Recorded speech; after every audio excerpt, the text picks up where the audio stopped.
Ladies and gentlemen, are you ready?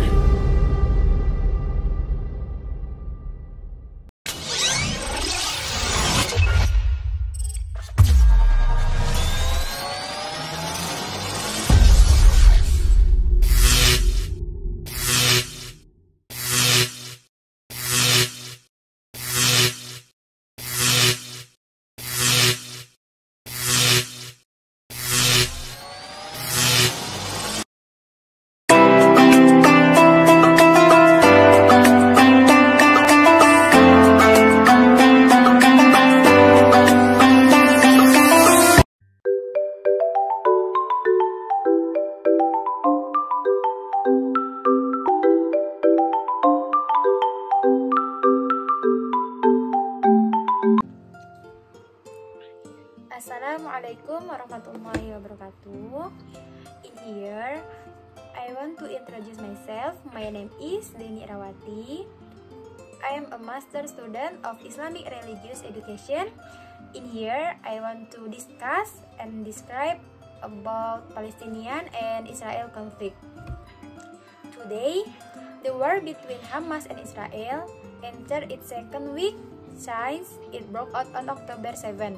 This is a new chapter in the conflict between Israel and Palestine. The conflict broke out when Saturday, the Hamas group with Control Gaza attacked a concert held by Israel on the Gaza-Israel border. Israel responded by declaring war. Tel Aviv attacked Gaza from various sides. Long before this incident, the conflict between Israel and Palestine had been going on for a long time, even starting hundreds of years ago. The following is a summary of the history and initial chronology quoted from Al Jazeera. Chronology of early conflict. This conflict has been going on for more than 100 years. On November 2, 1917, the British Foreign Minister at that time, Arthur Balfour, wrote a letter addressed to Lionel Walter Rothschild, a figure in the British Jewish community. The letter was short, only 67 words, but its contents had an impact on Palestine that is still felt today. The letter commit the British government to establish a national home for the Jewish people in Palestine and facilitate the achievement of this objective. This letter is known as the Balfour Declaration. In essence, the Europe power promised the Zionist movement a state in a region where 90% of the population was native Palestinian Arab. The British mandate was established in 1923 and lasts until 1948. During this period, the British facilitated the mass migration of Jews, where there was a fairly large wave of arrival after the Nazi movement in Europe. In this wave of migration, they encounter resistance from Palestinians.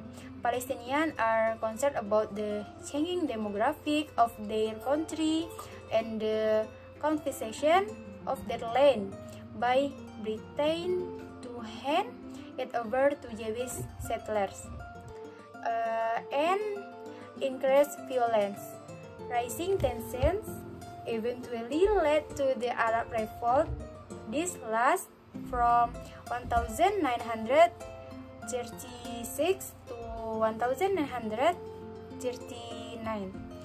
In April, the newly formed Arab National Committee called on Palestinians to launch a general strike, withhold tax payment, and boycott Jewish products to protest British colonialism and increased Jewish immigration. The 6-month strike was brutally suppressed by the British, who launched a campaign of mass arrest and carried out the destruction of homes. This is a practice that Israel continue to apply to Palestinians to this day. The second phase of the rebellion began in late 1937. It was led by the Palestinian Peasant Resistance Movement, which target British power and colonialism. In the second half of 1939,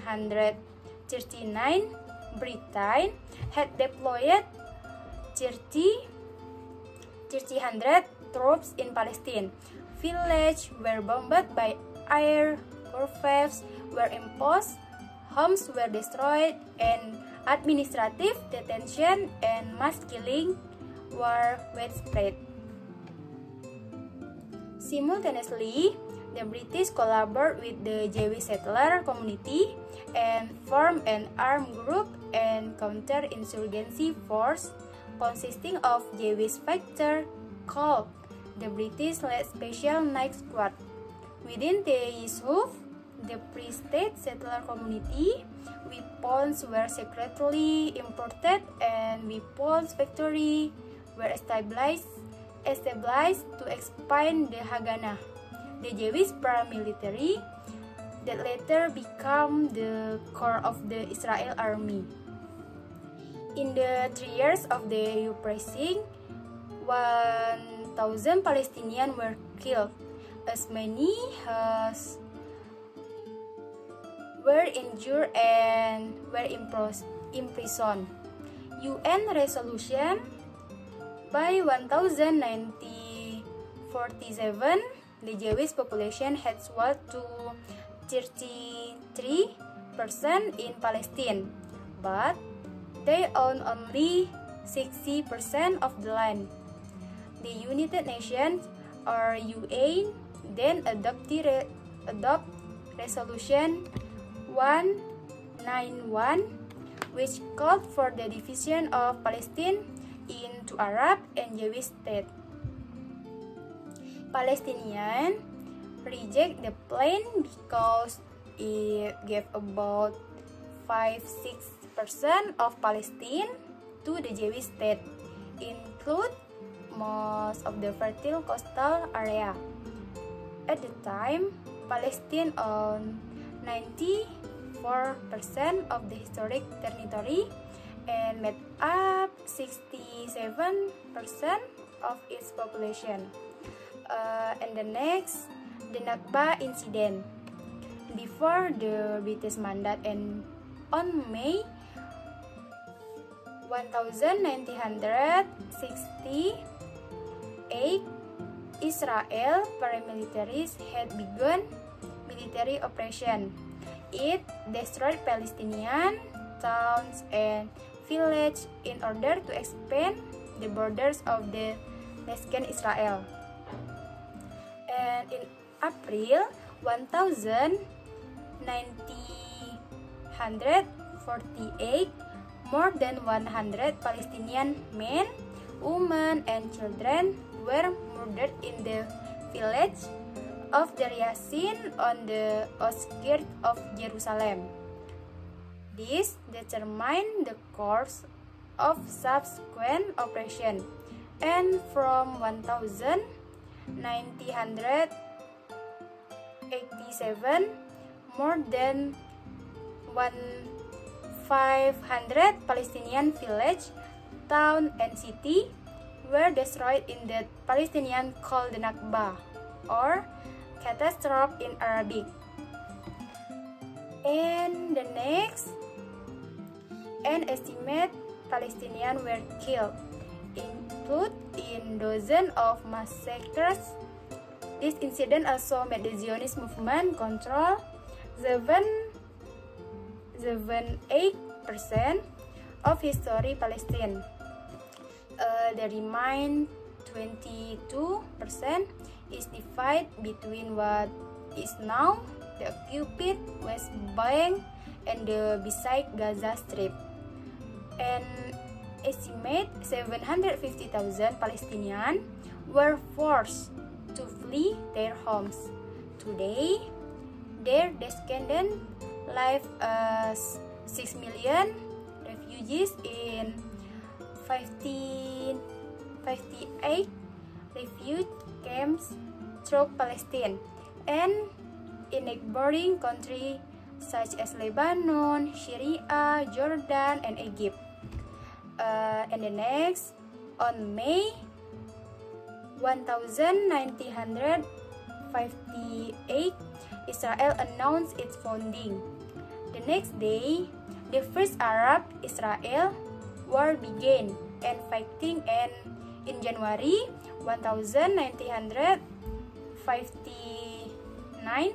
after a ceasefire between Israel and Egypt, Lebanon, Jordan, and Syria. In December, the UN General Assembly passed resolution. It called for the right of return Palestine refugees. And the next, after the Nakba, at least Palestinians remain in the newly created state of Israel and live under tightly controlled military occupation for nearly 20 years before they were finally granted Israel citizen. Egypt took over the Gaza Strip, and in 1950, Jordan began its administrative rule over the West Bank. Then in 1965, the Palestine Liberation Organization atau PLO was formed, and a year later, the Fatah political party was formed. And the Six Day War on June 5, 1967, Israel occupied the remainder of historic Palestine, include the Gaza Strip, the West Bank as Jerusalem, the Syria Golan Heights, and Egypt Sinai Peninsula during the Six-Day War against a coalition of Arab armies. For some Palestinians, this led to a second forced displacement, or Naksa, which means setback in Arabic. In December, the Marxist-Leninist Popular Front for the Liberation of Palestine was formed over the next decade. A series of attacks and then hijacks by left-wing groups drew world attention to the plight of the Palestinian people. And the next, First Intifada. The first Palestinian Intifada, which means resistance in Arabic, was carried out in the Gaza Strip in December 1987. This occurred after 4 Palestinians were killed when an Israel troop collided with 2 vans carrying Palestinian workers. And the next, Oslo Agreement. The Intifada and with the sign of the Oslo Accords in 1993 and the creation of the Palestinian Authority (PA), an interim limited self-rule government in the occupied West Bank and Gaza Strip. The PLO recognized Israel under a two-state solution and effective signed an agreement giving Israel control of 60% of the West Bank, as well as most of the land and water resources in the region. The PA was supposed to pave the way for the first elected Palestinian government to run an independent state in the West Bank and Gaza Strip, with its capital in East Jerusalem. But that never happened. Critic of the PA view it as a corrupt subcontractor for the Israel occupation that collaborates closely with the Tel Aviv military in suppressing dissent and politically activists. In 1995, Israel built an electronic fence and a concert wall around the Gaza Strip, stopping interaction between the divided Palestinian territory. And the second Intifada. The second Intifada began on September 28, 1000 when the leader of Israel opposition Likud Party, Ariel Sharon, made a provocative visit to the Al-Aqsa Mosque compound. At the time, thousands of security forces were deployed in and around the old city of Jerusalem. Clash between Palestinian protests and Israel force killed 5 Palestinians and injured people over 2 days. This incident spread armed rebellion. That's all the explanation from me. Sorry and thank you.